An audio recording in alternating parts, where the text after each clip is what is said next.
তাই তো? এরকমই তো মনে হচ্ছে।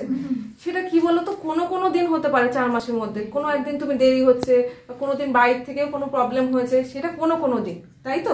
সেটা একদিন দুদিন জোর হতে পারে, কিন্তু যত তুমি দেরিতে আসবে তোমার লস তো বাবা। তুমি তো শিখতে পারছো না প্রথম থেকে, ঠিক আছে? সেটা তো ওইভাবে রিভাইজ করা যায় না, যেটা আমি ছেড়ে দিলাম এখনকার কথা আবার তো রিভাইজ করতে পারবো না।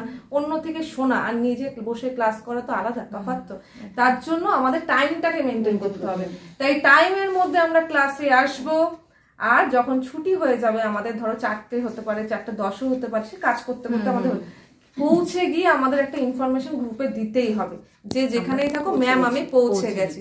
কারণ তোমরা বাবা সবাই মেয়ে, সবাই দূর থেকে আসছো, বাড়ির লোক এত বিশ্বাস করে ভরসা করে ছাড়ছে এত দূর থেকে, তোমরা পৌঁছে যদি একটা ইনফর্ম করো না, তাহলে কিন্তু আমি এখান থেকে শান্তি পাই যে প্রত্যেকটা মেয়ে আজকে ক্লাসে এসেছিল এই নামে, সবাইকে কিন্তু বাড়িতে পৌঁছে গেছে ঠিক মতন, তাই তো? তাহলে আমি নিশ্চিন্ত হলাম যতক্ষণ না তোমরা ইনফর্ম করছো। তাহলে চলে আসতে হবে টাইম মতন, আবার পৌঁছে গিয়ে ইনফর্ম করতে হবে।